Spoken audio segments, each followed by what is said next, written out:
1 Samuel 16 is the beginning of the rise of David narrative, which it follows the second half of 1 Samuel and the first 5 chapters of 2 Samuel, and the succession narrative follows upon that.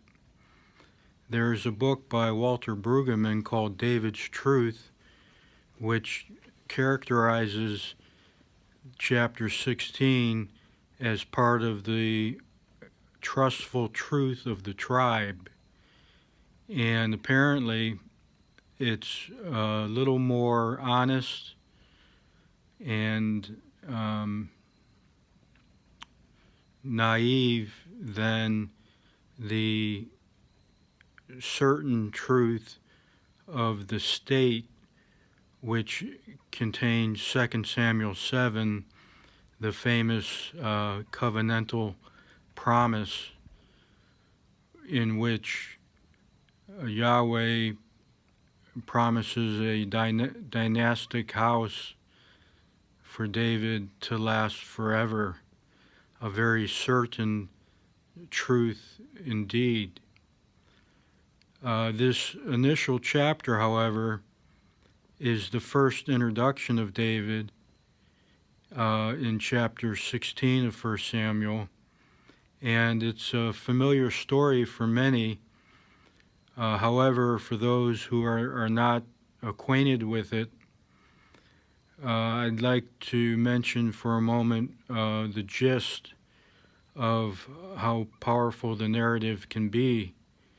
Apparently, Samuel is sent on a risky mission which could cost him treason against King Saul, but he's obedient to Yahweh and goes to anoint a son of Jesse.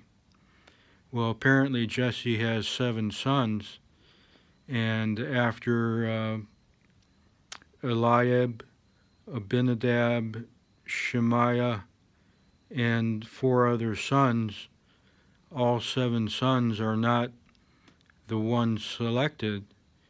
And Samuel asks, are these all the sons you have? And Jesse replied, there is still the youngest who is out tending the sheep. Well, they won't begin the banquet and the sacrifice until the youngest is called. And apparently the others were not chosen because the Lord does not look on appearances, but judges according to the heart. With that in mind, it's quite ironic that a youthful, handsome young man who made a splendid appearance, namely David, was in fact chosen.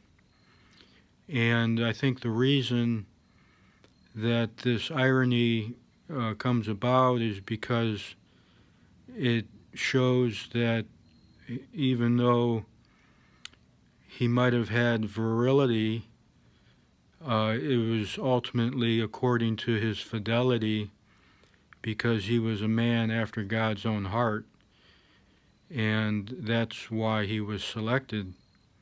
And from the moment he was on the scene, Samuel took the horn of oil, anointed him in the midst of his brothers, and from that day on the Spirit of the Lord rushed upon David.